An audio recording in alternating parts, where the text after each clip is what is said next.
দেখো তেল গরম হয়ে গেছে আর এই যে ফুলকপিগুলো গরম জলে দিয়েছি ওয়াশ করতে। ফুলকপি গরম জলে ওয়াশ করলে কী হলো, ফুলকপির মধ্যে অনেক পোকা থাকে না, তো বেরিয়ে যায় নোংরাগুলো। তো গরম জল দিয়েছি আর একটু লবণ দিয়েছি, দেখছো, তাহলে নোংরাগুলো বেরিয়ে চলে আসবে। ফুলকপির ভেতরে তো ছোট ছোট অনেক নোংরা থাকে, পোকা থাকে, সবাই জানে।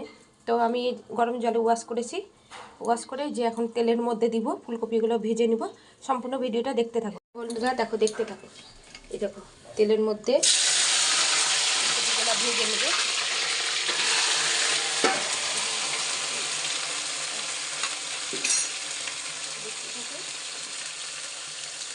আলু ভাজা করছি, আমার ছেলে স্কুল খেয়ে যাবে, আলু ভাজা আর ফেনা ভাত করে দেবো।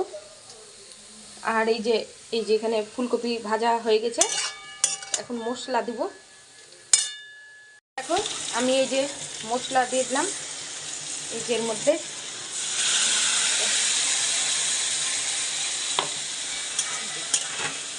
মশলা দিয়ে এটা ফুলকপি, আজকে তো মঙ্গলবার নিরামিষ, তো করলের ডাল করছি। আর এই দেখো ফুলকপির সবজি, আর এটা একটু অল্প পেঁপে ছিল, তো পেঁপেটা কি করবো, ফেলে দিল, তো পেঁপেটা দিয়ে দেখো অল্প করে সবজি দেখি নিরামিষ। পেঁপের সবজি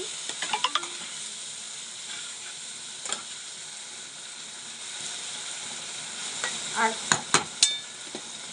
পেঁপের তরকারি দুটো কড়াই বসা দিচ্ছি, তাড়াতাড়ি হয়ে যাবে।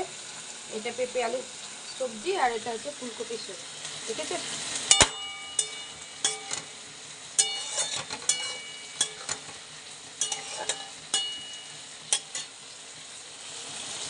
সবাই চলে এসো আমাদের বাড়িতে।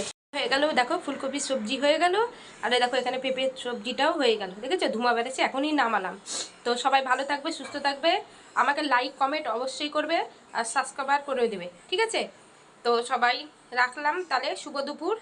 চলে এসো আমাদের বাড়িতে, খাওয়া দাওয়া করে যেও, নিরামিষ রান্না, ঠিক আছে আজকে।